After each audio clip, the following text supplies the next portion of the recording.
আল কোরআনের আলো, ঘরে ঘরে জালো, লালে লাল, জয় বাবা, শাহজালাল। বাংলাদেশ সরকারের দৃষ্টি আকর্ষণ করে কিছু কথা বলতে চাচ্ছি এবং আমার বাংলাদেশের জনগণের দৃষ্টি আকর্ষণ করে কিছু কথা বলতে চাচ্ছি। বাংলাদেশের ভিতরে যত মাজার আছে এবং গাইবি মসজিদ আছে, বাংলাদেশ সরকারের আন্ডারে নেওয়া হোক এবং এখানে যত টাকা আসে ওই টাকাগুলা বাংলাদেশের স্বার্থে ব্যবহার করা হোক এবং এতিমখানাতে দান করা হোক। আরেকটি কথা বলতে চাচ্ছি, বাংলাদেশের যত অলিয়া উলিয়ার মাজার আছে, মাজারের যতটুক জায়গা এবং এরিয়া আছে, এগুলা যারা দখল করে ব্যবহার করতেছে এবং বড় বড় বিল্ডিং তৈরি করে বুক করতেছে, এগুলা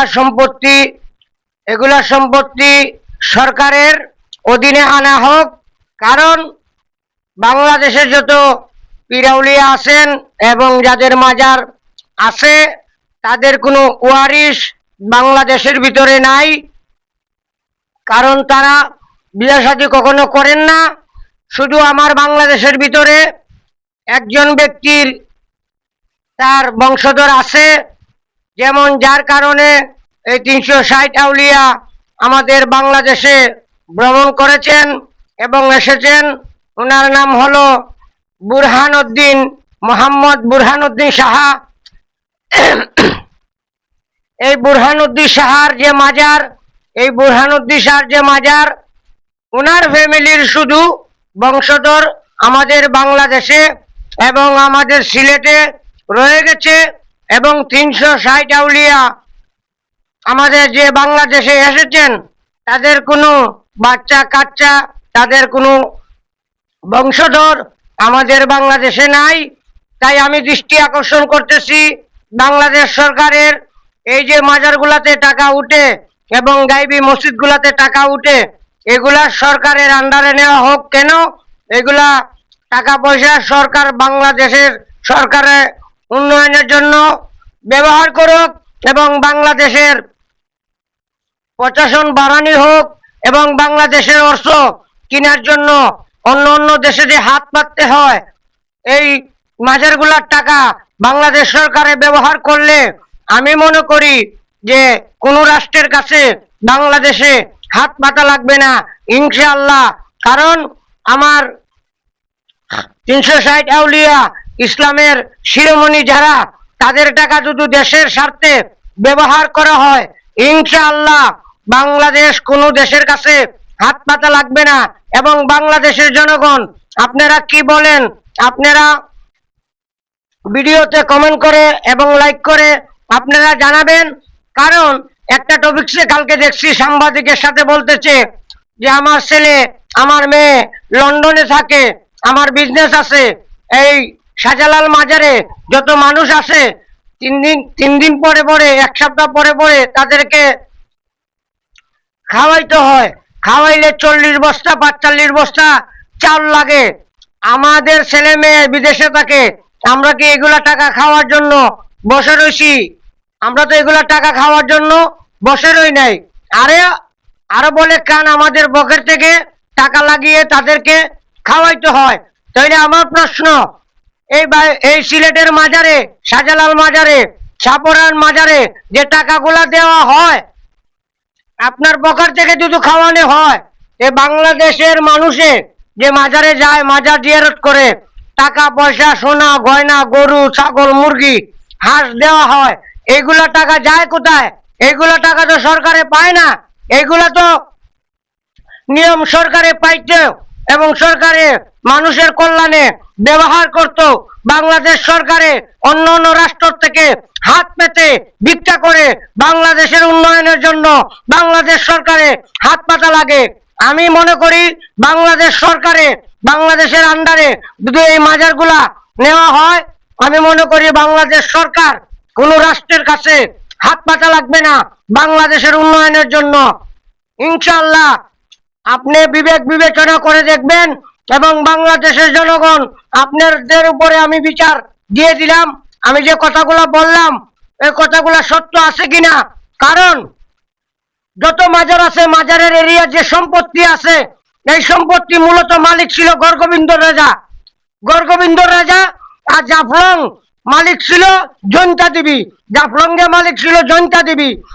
ওইগুলো সম্পত্তি যে বা যাহারা বুক করতেছে তাদেরকে আইনের আওতায় আনা হোক এবং সর্বোচ্চ শাস্তি তাদেরকে প্রদান করা হোক এবং বাংলাদেশ সরকারে এই মাজারগুলা, গাইবী মসজিদগুলা বাংলাদেশের আন্ডারে নেওয়া হোক এবং প্রশাসন থেকে আইনের লোক মাজারে দেওয়া হোক এবং মাজারে গান বাজনা হবে, ঠিক আছে, কিন্তু মহিলা শিল্পী গান গাইতে পারবে না, এইটা মাজারে ঘোষণা করে দেওয়া হোক, যাতে কোনো মহিলা সেই শিল্পী গান মাজারে গাইতে না পারে, শুধু পুরুষ শিল্পী মাজারে গান গাইবে।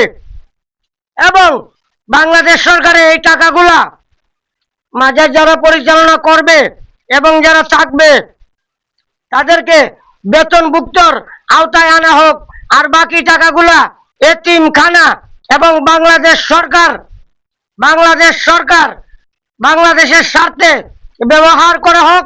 আমি যে কথাগুলো বললাম কথাগুলো সত্য কিনা আপনারা ভেবে চিন্তে দেখবেন। আমাদের সিলেটে যে ডিসি ছিল, এই ডিসি সত্য জিনিসটা বলার কারণে এবং ড্যাগের সিলগালা করার কারণে তাদের হাত অনেক লম্বা, তারা কোটি কোটি টাকার মালিক, তারা কোটি কোটি টাকার বিজনেস করতেছে, তাদের ছেলে মেয়ে আরাম আয়েসে তারা বিদেশে জীবন যাপন করতেছে। এগুলা কি বাংলাদেশ সরকারের চৌকো পড়ে না? বাংলাদেশ সরকারে ফকিন্নির মতো অন্য অন্য রাষ্ট্রের কাছে হাত পাতা লাগে কেন? আমার বাংলাদেশে সম্পত্তির অভাব আছে, পিরাউলিয়ার দেশ, 360 আউলিয়ার দেশ। এই বাংলাদেশে স্বর্ণের খনি, তেলের খনি, কয়লার খনি, কোনো কিছুর অভাব নাই। দেশের খনি আমাদের বাংলাদেশ সরকার অন্য অন্য রাষ্ট্রের কাছে হাত পাততে হয়। এইগুলা যদি বাংলাদেশ সরকারের আন্ডারে নেওয়া হয়, আমি মনে করি বাংলাদেশের জনগণ এবং বাংলাদেশ উন্নত হবে, বাংলাদেশ আর গরিব থাকবে না।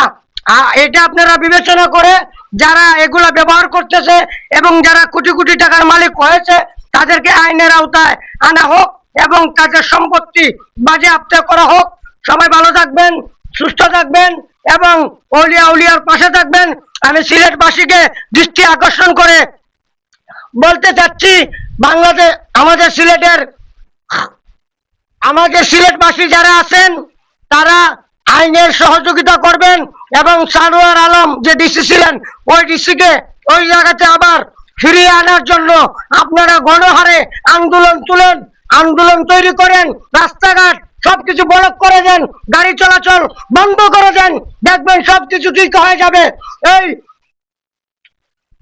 এই যে মানুষের কালো টাকা দিয়ে তারা পাহাড় করতেছে, আরেকজনের হক, বাংলাদেশের হক তারা মেরে খাচ্ছে, তাদের হাত ভেঙে দিন। আপনারা এখনো সময় আছে, সত্যটা তুলে ধরুন। যেমন 360 আউলিয়ায় সত্যের জন্য নিজের গলা কুরবান করে দিয়েছেন, আপনারাও ইসলামের স্বার্থে এবং মাজারের স্বার্থে, এই দেশের স্বার্থে, দেশের উন্নয়নের জন্য আপনারা জীবন উৎসর্গ করে দিন।